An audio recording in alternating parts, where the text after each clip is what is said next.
কাছে ভিক্ষে কোনো অপমান নেই মা। এই যে মোহাম্মদ, তোমার পিতা কই? তা তো জানি না দাদু। সে কি শুনলাম সেখানে আকবর জন্য অশ্বারু হয়েছে? কে বল? তিনি তো ঘোড়ায় চড়ে আকবরের কবরে নেওয়াজ করতে গেলেন। আমি তো যতদূর জানি তার এখানে আসবার কোনো অভিপ্রায় না। তবে তুমি এখানে কেন মোহাম্মদ? এই প্রাসাদ দুর্গ অধিকার করো। সে কি? না না, তুমি পরিহাস করছো মোহাম্মদ। না দাদু, এ সত্য কথা। বটে, তবে আমি তোমাকে বন্দী করব। রক্ষীগণ, রক্ষীগণ! তবে আমারও সহস্র সৈনিকগণকে ডাকতে হবে। সহস্র সৈনিক? কে তাদের দুর্গ মধ্যে প্রবেশ করতে দিলে? আমি আমি দিয়েছি জানারা, সব দোষ আমার।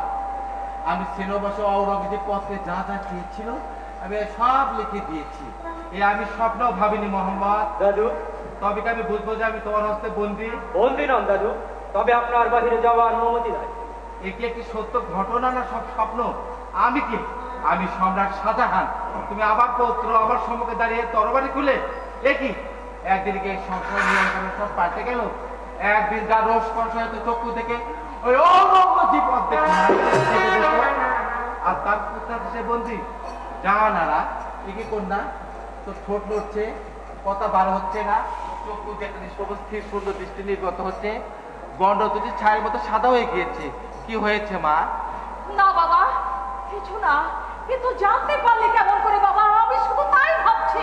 মোহাম্মদ, ভেবেছে এই স্বার্থ এই অত্যাচার এখানে বসে নিঃসহায়ভাবে সহ্য করবো? ভেবেছে কিশোরী ছবি বলে তোমরা তাকে পদাঘাত করবে? আমি বৃদ্ধ শাহজাহান বটে, কিন্তু আমি শাহজাহান।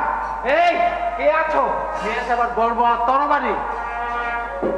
কই কেউ নেই? দাদু, আপনার দেহরক্ষীদের দুর্গের বার করে দেওয়া হয়েছে।